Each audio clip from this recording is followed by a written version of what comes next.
नमस्ते, मैं हूं रवींद्र गौतम और आप देख रहे हैं कमोडिटी टुडे। आज बात करेंगे हम कृषि और व्यापार से जुड़ी बड़ी खबरों पर, लेकिन उससे पहले देख लेते हैं न्यूज हेडलाइंस। भारत बना दुनिया का सबसे बड़ा चावल उत्पादक देश। भारत ने चीन को पछाड़ा, बना नंबर 1 राइस प्रोड्यूसर और भारत का धान उत्पादन रिकॉर्ड स्तर पर, चीन पीछे छूट गया है। एमएसएमई निर्यात बढ़ाने के लिए केंद्र सरकार की 2 नई स्कीमें। एमएसएमई एक्सपोर्ट को बड़ा बूस्ट, छोटे निर्यातकों के लिए सस्ता कर्ज और गारंटी सुविधा शुरू। निर्यात प्रोत्साहन के तहत नई वित्तीय सहायता योजना लॉन्च। पाकिस्तान के सुल्तान सुपर बासमती ने बनाया सबसे लंबा बासमती दाना। नई बासमती किस्म से पाकिस्तान को प्रीमियम राइस एक्सपोर्ट बढ़ने की उम्मीद, लेकिन क्या यह भारत के बासमती को चुनौती है? अमेरिकी टैरिफ का असर अब सी फूड पर साफ दिखाई दे रहा है। भारत का समुद्री उत्पाद निर्यात यानी कि सी फूड एक्सपोर्ट 25% घट गया है। आंध्र प्रदेश के मत्स्य किसानों को बड़ा नुकसान हो रहा है। इंडिया और यूरोपियन यूनियन का फ्री ट्रेड एग्रीमेंट वार्ता अंतिम चरण में। पीयूष गोयल ब्रसेल्स रवाना। ब्रसेल्स में उच्च स्तरीय वार्ता, व्यापार समझौते पर बड़ी उम्मीद। स्वागत है आपका हमारे इस नए कार्यक्रम में, जहां हम व्यापार और कृषि जगत से जुड़ी खबरों का विश्लेषण करेंगे। इस कार्यक्रम में जहां हम कृषि और निर्यात से जुड़ी ताजा खबरों को सरल तरीके से समझाएंगे, ताकि आप जैसे समझदार व्यापारी और शिक्षित दर्शक आसानी से इनका फायदा उठा सके। इस कार्यक्रम का हमने अभी कोई औपचारिक नामकरण नहीं किया है और मैं चाहता हूं कि दर्शक हमें सुझाएं कि इस कार्यक्रम का नाम क्या होना चाहिए, और जिसके सुझाए हुए नाम को हम सेलेक्ट करेंगे, जिसके सुझाए हुए नाम का हम चुनाव करेंगे और इस कार्यक्रम का वो नाम रखेंगे, तो उसे मिलेगा हमारी तरफ से गिफ्ट हैम्पर। तो चलिए शुरू करते हैं। आज हम 5 महत्वपूर्ण समाचारों पर बात करेंगे जो भारत के किसानों, छोटे उद्योगों और एक्सपोर्टर्स के लिए बहुत मायने रखते हैं। ये खबरें चावल उत्पादन, सरकारी योजनाओं, अंतर्राष्ट्रीय प्रतिस्पर्धा और व्यापार बाधाओं से जुड़ी हैं। हम हर खबर को गहराई से समझाने का प्रयास करेंगे, डेटा के साथ, नीतियों के प्रभाव के साथ और उन अवसरों तथा जोखिमों के साथ जो आपके बिजनेस को, आपके व्यापार को प्रभावित कर सकते हैं। तो चलिए बिना देर किए शुरू करते हैं। पहली खबर है कि भारत के दुनिया का सबसे बड़ा चावल उत्पादक देश बनने की। जी हाँ, हाल ही में भारत ने चावल के उत्पादन में चीन को पीछे छोड़ दिया है। 2025-26 में भारत का कुल चावल उत्पादन 150.18 मिलियन टन पहुंच गया, जबकि चीन का 145.28 मिलियन टन रहा। यह एक भारत के लिए बड़ी उपलब्धि है, जो हमारे किसानों की मेहनत, बेहतर बीजों और सरकारी नीतियों का नतीजा है। अब सवाल यहाँ पे यह है कि क्या इससे भारत को चावल का सुपर पावर कहा जा सकता है? जी हाँ, क्योंकि ना सिर्फ उत्पादन बढ़ा है, बल्कि हम वैश्विक स्तर पर 28% चावल का योगदान दे रहे हैं। जी हाँ, हम 28% चावल एक्सपोर्ट करते हैं पूरी दुनिया में जितना चावल एक्सपोर्ट होता है। लेकिन यहाँ निर्यात और घरेलू खपत का संतुलन भी बहुत महत्वपूर्ण है। भारत के कुल उत्पादन का करीब 20 से 25% हिस्सा निर्यात होता है। जैसे कि 2024-25 में हमने 72 देशों को चावल एक्सपोर्ट किया। घरेलू खपत भी बढ़ रही है, लेकिन निर्यात से किसानों को बेहतर दाम मिलते हैं, जो उनकी आय को मजबूत बनाता है। न्यूनतम समर्थन मूल्य यानी एमएसपी बढ़ाने से उत्पादकता में 6% की वृद्धि हुई है, लेकिन खेती की लागत भी ध्यान देने योग्य है। पानी, उर्वरक और मजदूरी का खर्च। अगर हम सतत खेती की तकनीकें जैसे ड्रिप सिंचाई अपनाएं, तो किसानों की आय 10 से 15% तक और बढ़ सकती है। हालांकि पंजाब और हरियाणा जैसे इलाकों में भूजल यानी कि ग्राउंड वाटर लेवल की कमी एक बड़ी चुनौती बन रही है। जियोपॉलिटिकल रूप से देखें तो चीन को पीछे छोड़ना भारत की फूड सिक्योरिटी में लीडरशिप दिखाता है, जो हमें अफ्रीका और मध्य पूर्व जैसे बाजारों में मजबूत स्थिति देता है।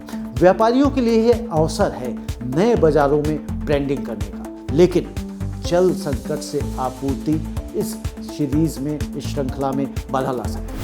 अब दूसरी बड़ी खबर पर आते हैं, जो है केंद्र सरकार की 2 नई योजनाओं की, जो एमएसएमई यानी छोटे और मध्यम उद्योगों के निर्यात को बढ़ावा देने के लिए है।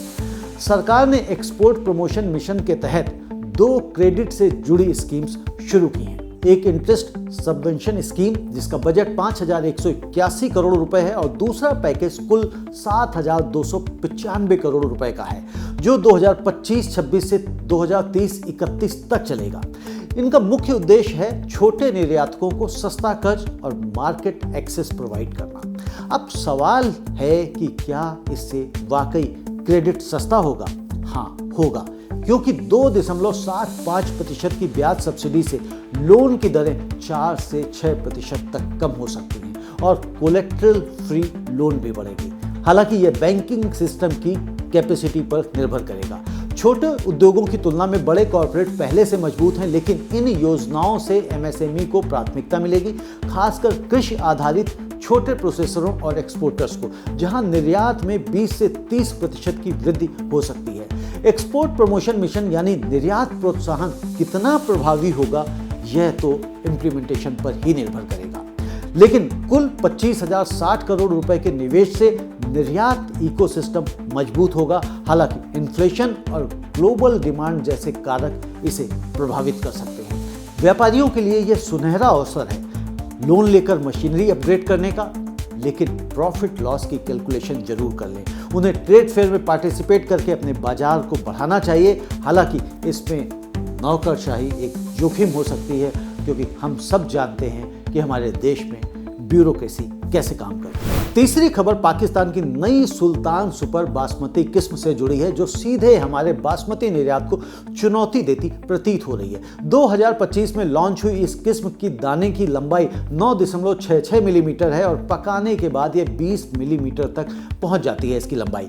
क्या यह भारतीय बासमती निर्यातकों के लिए बड़ी चुनौती है? सीधा जवाब है कि हाँ है, यह चुनौती है, खासकर खाड़ी देशों और यूरोपीय संघ के बाजारों में, जहां दाने की लंबाई को प्रीमियम माना जाता है।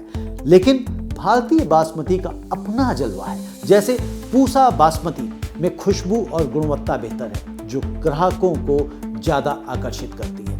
बाजार पर यदि हम प्रभाव की बात करें तो पाकिस्तान की यह नई किस्म अंतरराष्ट्रीय अपील तो बढ़ा सकती है, लेकिन भारत का जीआई टैग हमें सुरक्षित रखता है और बासमती बाजार में भारत पाकिस्तान की प्रतिस्पर्धा में क्वालिटी की बहस हमेशा जारी रहेगी। सिर्फ लंबाई ही सब कुछ नहीं है, क्योंकि ग्राहक खुशबू, पकाने की गुणवत्ता और स्वाद को भी इंपॉर्टेंस देते हैं, जहां भारतीय किस्में बहुत और बहुत आगे हैं। ब्रांडिंग के नजरिए से पाकिस्तान की यह किस्म कीमतों में युद्ध तो छेड़ सकती है, लेकिन भारत की मजबूत ब्रांडिंग हमें इसका फायदा देती आई है और आगे भी देती रहेगी। निर्यातकों के लिए सलाह है कि गुणवत्ता पर फोकस करें, रिसर्च एंड डेवलपमेंट में निवेश करें, ताकि कीमतों में कटौती का जोखिम कम हो। अब चौथी खबर की तरफ चलते हैं। अमेरिका के टैरिफ बढ़ाने से भारतीय सी फूड निर्यात में 25% की गिरावट आई है। अमेरिका के टैरिफ से सी फूड प्रोडक्ट्स, खासकर झींगे जैसे उत्पादों पर आंध्र प्रदेश जैसे इलाकों में सबसे ज्यादा असर पड़ा है। 2025 में इससे $2.5 अरब का नुकसान हुआ। क्या यह सिर्फ सी फूड का मुद्दा है? नहीं, यह व्यापक व्यापार तनाव का हिस्सा है। जैसे ट्रंप के टैरिफ से कपड़ा उद्योग भी प्रभावित हो रहा है और संरक्षणवाद का खतरा बढ़ गया है। मूल्य श्रृंखला पर असर देखें तो मछुआरों से लेकर प्रोसेसरों और निर्यातकों तक लाखों नौकरियां खतरे में हैं। विश्व व्यापार संगठन में चुनौती देने का विकल्प है, लेकिन क्या सरकार को राहत पैकेज देना चाहिए? हाँ, बिल्कुल देना चाहिए। सब्सिडी या नए बाजारों जैसे चीन और यूरोपीय संघ में विविधीकरण से मदद मिल सकती है, जहां 2026 में गैर अमेरिकी बाजारों में 18% की वृद्धि की उम्मीद है। कुल मिलाकर अमेरिकी टैरिफ औसत 22.5% पहुंच गए हैं, जो 1909 के बाद सबसे अधिक है। व्यापारियों के लिए सलाह है बाजारों को डाइवर्सिफाई करें, फ्री ट्रेड एग्रीमेंट पर बातचीत करें, ताकि व्यापार युद्ध का जोखिम कम हो। पांचवी और आखिरी खबर है आज की, भारत और यूरोपीय संघ के बीच फ्री ट्रेड एग्रीमेंट यानी FTA की वार्ता के अंतिम चरण में पहुंचने की। वाणिज्य एवं उद्योग मंत्री पीयूष गोयल ब्रसेल्स रवाना हो रहे हैं, जहां 8 और 9 जनवरी को वे यूरोपीय संघ के व्यापार आयुक्त मारोस सेफकोविच से उच्च स्तरीय बैठक करेंगे। यह वार्ता निर्णायक चरण में है और दोनों पक्षों से संकेत मिल रहे हैं कि समझौता जल्द फाइनल हो सकता है, शायद 2026 की पहली तिमाही में। यह समझौता भारत के लिए क्यों इतना महत्वपूर्ण है? यूरोपीय संघ भारत का तीसरा सबसे बड़ा व्यापारिक साझेदार है और 2023 में दोनों के बीच माल का व्यापार 124 अरब यूरो का था। एफटीए से टैरिफ कम होंगे, निवेश बढ़ेगा और मार्केट एक्सेस आसान होगी। लेकिन यह सिर्फ सामान्य व्यापार की बात नहीं है, यह हमारे कृषि निर्यात, छोटे उद्योगों और उन चुनौतियों से सीधा जुड़ा है जिन पर हम पहले चर्चा कर चुके हैं। सबसे पहले कृषि और एग्री एक्सपोर्ट पर असर देखें। यूरोपीय संघ भारत से चावल, बासमती, सी फूड, मसाले, फल सब्जियां और प्रोसेस्ड फूड आयात करता है। अगर एफटीए होता है तो इन उत्पादों पर टैरिफ कम हो सकता है या शून्य हो सकता है, जिससे हमारे निर्यातकों को बड़ा फायदा मिलेगा, खासकर बासमती चावल और सी फूड के लिए, जहां यूरोपीय संघ का बाजार प्रीमियम बाजार है। अभी अमेरिका के टैरिफ बढ़ने से सी फूड निर्यात में 25% कमी आई है, तो यूरोपीय संघ का बाजार डाइवर्सिफिकेशन का एक अच्छा ऑप्शन बनेगा। निर्यात में 15 से 20% की वृद्धि की उम्मीद है। इसी तरह चावल के लिए भी नए अवसर खुलेंगे, क्योंकि यूरोपीय संघ में भारतीय बासमती की मांग बढ़ रही है। लेकिन चुनौती यह है वहां पर कि यूरोपीय संघ की सख्त मानक जैसे मैक्सिमम रेजिड्यू लिमिट्स यानी MRL पेस्टिसाइड्स पर सी फूड, चावल और मसालों के लिए सख्त है। भारत इन मानकों को कम करने की मांग कर रहा है ताकि हमारे निर्यात आसान हो। अगर यह हल होता है तो किसानों और प्रोसेसर्स को सीधा लाभ मिलेगा। MSME यानी छोटे और मध्यम उद्योगों के लिए समझौता गेम चेंजर साबित हो सकता है। यूरोपीय संघ से निवेश और तकनीकी आएगी, खासकर फूड प्रोसेसिंग, पैकेजिंग और कोल्ड चेन में। कृषि आधारित MSME जैसे चावल mills, sea food processing units या मसाला फैक्ट्रियां यूरोपीय बाजार में आसानी से एक्सपोर्ट कर सकेंगी। हाल की सरकारी योजनाओं से सस्ता क्रेडिट मिल रहा है और एफटीए से मार्केट एक्सेस बढ़ेगा, तो इन छोटे उद्योगों का निर्यात 20 से 30% तक बढ़ सकता है। साथ ही GI टैग वाली बासमती जैसी उत्पादों की ब्रांडिंग मजबूत होगी, जो पाकिस्तानी प्रतिस्पर्धा से हमें आगे रखेगी। जियोपॉलिटिकल और व्यापारिक नजरिए से देखें तो यह समझौता अमेरिका के प्रोटेक्शनिज्म के खिलाफ बैलेंस प्रदान करेगा। जहां अमेरिका टैरिफ बढ़ा रहा है, वहीं यूरोपीय संघ के साथ मजबूत संबंध भारत को वैश्विक सप्लाई चेन में मजबूत स्थिति देंगे। लेकिन कुछ जोखिम भी हैं। यूरोपीय संघ का कार्बन बॉर्डर एडजस्टमेंट मैकेनिज्म यानी CBAM, जो कार्बन उत्सर्जन पर टैक्स लगाता है, हमारे निर्यातकों की लागत बढ़ा सकता है।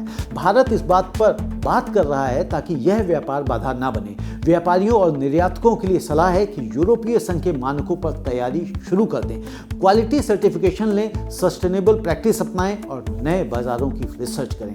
अगर यह FTA होता है तो यह हमारी एग्री एक्सपोर्ट को नई ऊंचाई देगा। लेकिन तैयारी के बिना अवसर हाथ से निकल ना जाए, तो इसलिए तैयारी हमें पहले से शुरू कर देनी चाहिए। दर्शकों, इन खबरों से साफ है कि भारत कृषि निर्यात में मजबूत स्थिति बना रहा है, लेकिन प्रतिस्पर्धा, नीतियां और वैश्विक बाधाएं चुनौतियां हैं। आपके बिजनेस के लिए सलाह है कि डेटा पर नजर रखें, सरकारी अपडेट्स फॉलो करें और रणनीतिक फैसले लें। अगले एपिसोड में हम फिर मिलते हैं और आपको हमारा यह विश्लेषण कैसा लगा, अपनी राय अवश्य कमेंट बॉक्स में लिखें। धन्यवाद, नमस्ते।